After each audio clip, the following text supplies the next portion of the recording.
From the London beer flood of 1814, which claimed 8 lives, to the Dublin whiskey flood of 1875, where 13 people died from acute alcohol poisoning, floods have not always been solely water-based. In 1919, Boston was hit by a wave of sticky molasses that rushed through the streets at up to 35 miles per hour, killing 21 people and injuring 150. In 2010, a dam holding back red mud-like bauxite waste ruptured in Hungary, creating a toxic flood that destroyed villages and contaminated waterways. The aftermath of these events etched deep scars in the lives of those affected, teaching us a unique lesson about the destructive potential of substances we commonly encounter in our daily lives. However, amidst this narrative of non-water floods, one event stands out, leaving everyone baffled. Well, I'll leave you wondering until later. Hey there, Curiosity Explorers, ready for another dive into the unknown? I'm your host, Caesar, and with me is the ever-insightful Sonia. Hi everyone, so excited to delve into today's topic. Hope you're all ready for another round of fascinating discoveries. And remember, the more curious you are, the more you learn. So don't forget to leave your thoughts in the comments section. Share this episode with your friends, and if you haven't already, make sure to subscribe to the Curiosity Wonderland for more daily doses of curiosity. Let's embark on today's journey, shall we?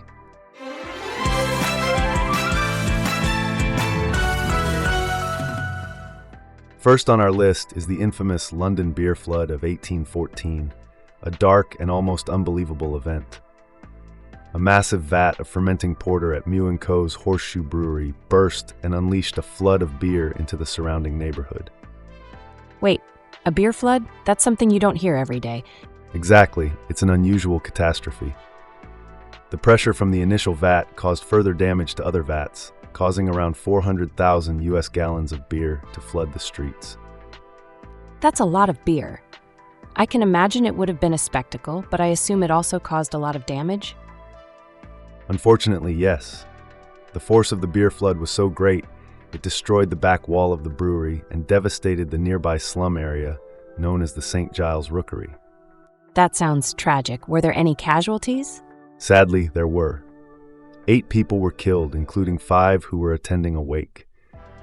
The tragedy was compounded by the irony of the situation. They were mourning the loss of a toddler when the flood hit. That's absolutely heartbreaking. It's a reminder that even seemingly mundane substances can become dangerous under the right circumstances. Moving on to our next incident, we have the Dublin whiskey flood of 1875. On the evening of June 18th, a fire broke out in Lawrence Malone's whiskey storehouse on Dublin's Ardee Street, and the result was a flood of whiskey. Just when I thought I've heard it all, here comes a whiskey flood. Right? Now, the fire led to an explosion of barrels, causing a stream of whiskey to gush out of the warehouse, flooding the streets. But a flood of whiskey, that sounds dangerous. Absolutely, it caused significant havoc. The flood was so extensive it even demolished houses.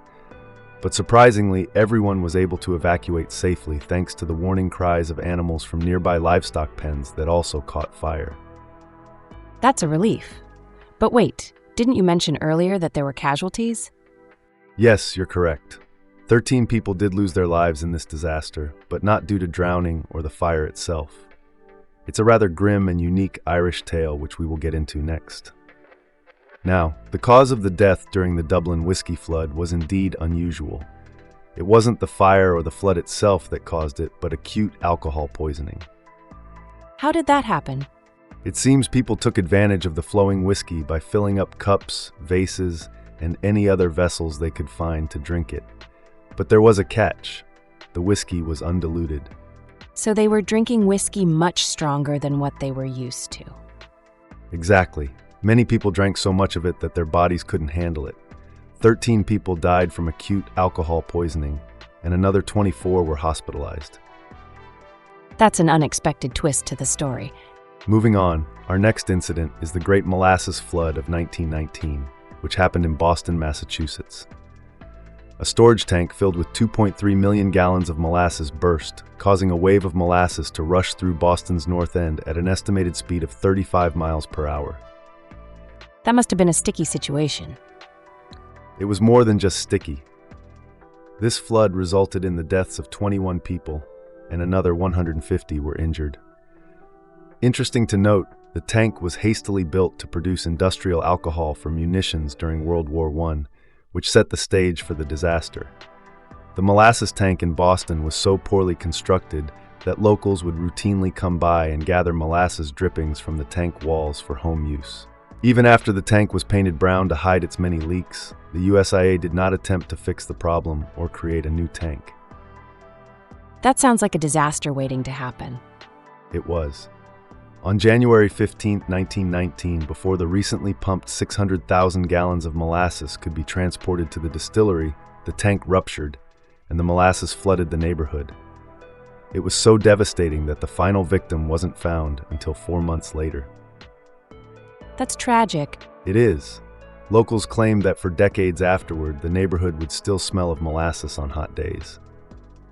Now moving on to our next incident on May 12, 1919. A fire broke out at the Rockwood and Company factory in Brooklyn, New York, which packed and shipped chocolate, butter, and other products. Another food-related disaster? Yes, the fire, combined with the factory's contents, created an unusual mess. The heat of the fire melted the chocolate and butter, turning the factory floor, and soon the surrounding streets, into a mixture of molten chocolate and butter. I can't even imagine what that would have been like. And it gets worse. The heat from the fire caused the sugar in the chocolate to separate and harden around storm grates and drains, causing even more problems.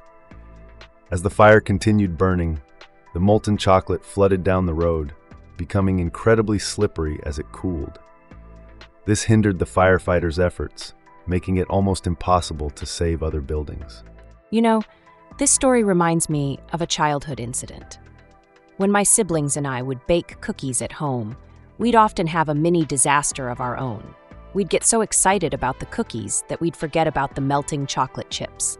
We'd end up with chocolate all over the oven, creating a smoky, burned mess. Not quite on the scale of the Rockwood and Company factory, but a disaster nonetheless in the eyes of us kids. I can imagine. The local Brooklyn Daily Eagle newspaper reported that this chocolate flood was deep enough to float a rowboat for 2 blocks along Flushing Avenue. Even so, local children were thrilled by the sight of a chocolate river in the street. Sounds like a scene out of a Roald Dahl book. Absolutely. Now moving on to the year 1991, a fire broke out at the Central Storage and Warehouse Company in Madison, Wisconsin. The storage held over 15 million pounds of government surplus butter and cheese, along with a massive amount of cranberries, hot dogs, and other products. But the butter was the real issue here. More food-related disasters. I'm beginning to sense a theme here. Yes, the fire spread so quickly and burned so hot that the sprinkler system was useless. As the fire raged on, the butter in the storage tanks melted, resulting in a molten river of butter flowing through the streets of Madison. Unlike the molten chocolate in Brooklyn, this was a public health hazard. Almost 3,000 residents had to evacuate to higher ground due to the fiery butter flood. Firefighters reported the butter flowing like a river, making it extremely difficult for them to combat the flames. I can't imagine how challenging that must have been. You'd expect water to be the issue in a flood, not butter. Indeed, the butter flood was so severe that at some points the surge was nearly 1 meter high, with some butter ponds even reaching 1.5 meters deep. That's a lot of butter. You'd need an awful lot of bread to go with it. Moving on to another disaster, just 3 days before Christmas in 2008, a dike at a coal ash pond near Kingston, Tennessee, ruptured. The dike was holding back a vast amount of coal ash, a byproduct of coal combustion. A different kind of flood this time, then. Yes, it was. When the dike burst, over 7 billion liters of coal ash slurry flooded into the river and beyond, spreading over 300 acres of land, damaging dozens of homes, and causing millions of dollars in property damage.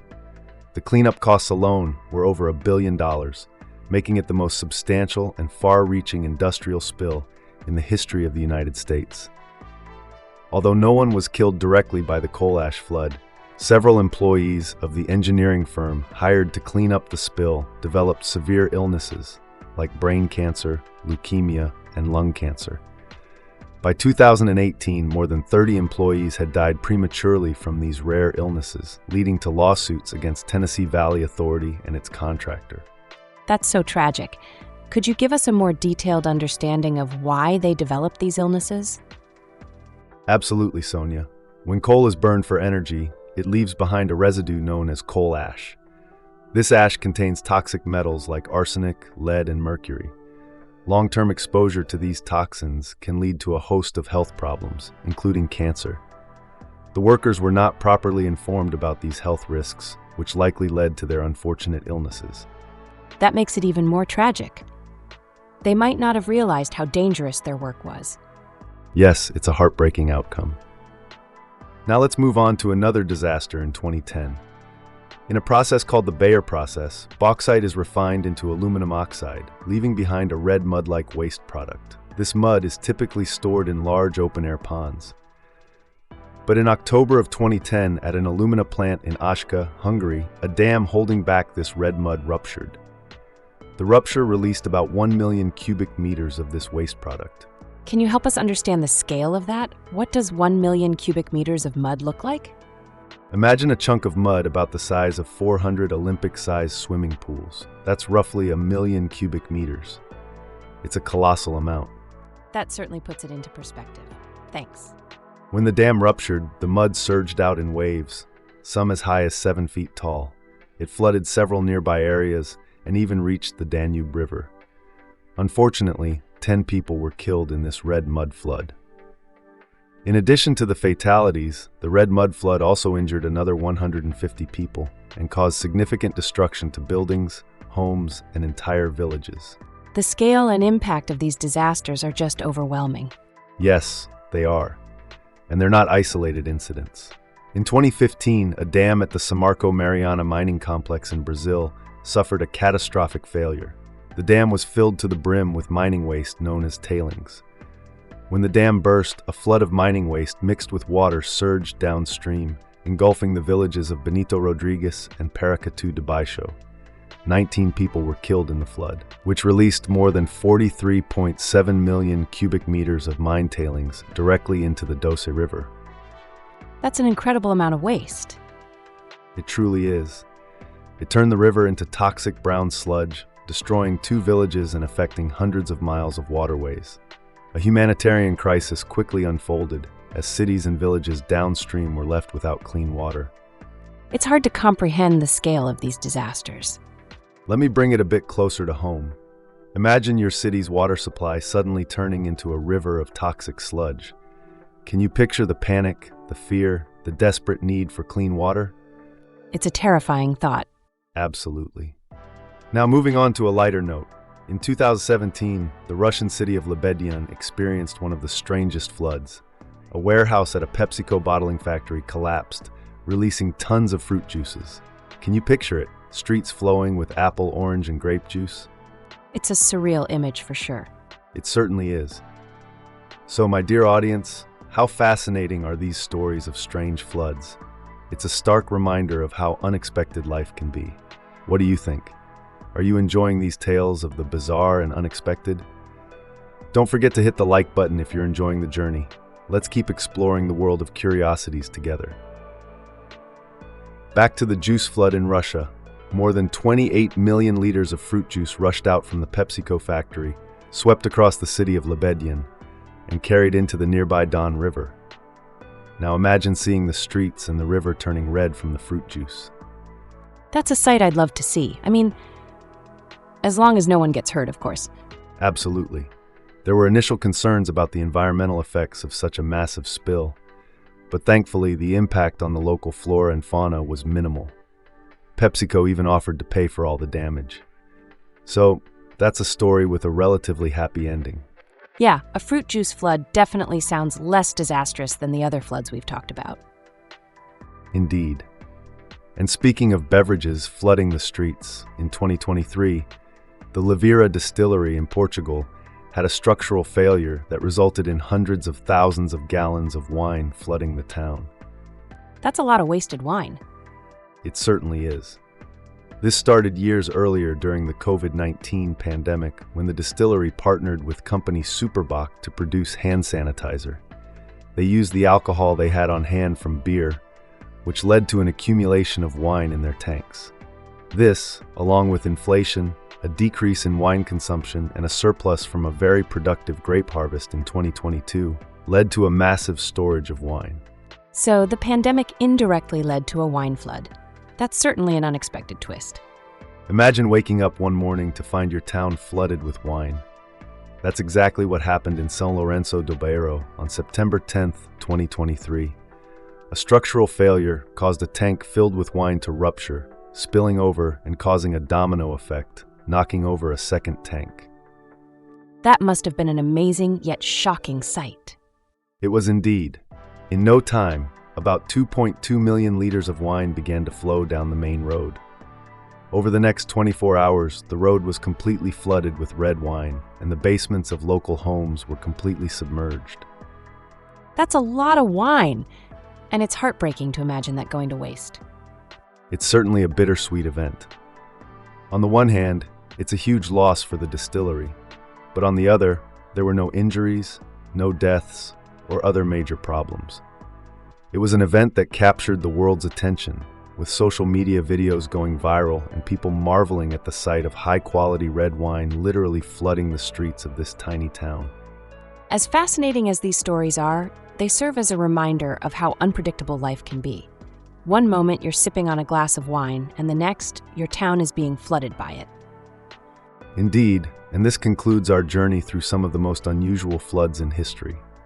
We've traveled from Hungary to Russia, Brazil, and Portugal, exploring bizarre floods involving red mud, fruit juice, and wine. These stories illustrate the strange and unexpected turns that life can take. The world of curiosities is full of surprises, isn't it?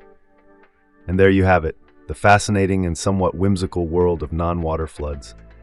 From beer to whiskey, molasses to melted butter, coal ash to toxic mud, fruit juice to red wine, we've seen it all. From London to Dublin, Boston to Brooklyn, Madison to Kingston, Ajka to Mariana, Lebedian to San Lorenzo do Bairro, these stories took us around the globe, showing us the strange and unexpected ways in which life can surprise us. It just goes to show that in life, it's not always rain that pours. Isn't that the truth? It's been an enlightening journey indeed. Who knew that floods could be so varied? But with all its challenges and surprises, it reminds us of the resilience and adaptability of communities around the world. As we wrap up this episode, we want to thank you, our listeners, for joining us on this wild ride. If you enjoyed today's episode, please hit that like button, leave us a comment, and share the episode with your friends. Your engagement really makes a difference and helps us keep exploring these fascinating curiosities. A huge thanks from me too. Remember, every episode we're here uncovering interesting, bizarre, and often overlooked stories that make our world such a fascinating place. Until next time. Goodbye, everyone, and remember, keep your curiosity alive. I stumbled upon this captivating story in an article titled 10 Massive Floods That Didn't Involve Water by Selme Angulo on Listverse, published on March 30th, 2024. For those interested in exploring more, we've put the full URL in the video description. Now, I'm off.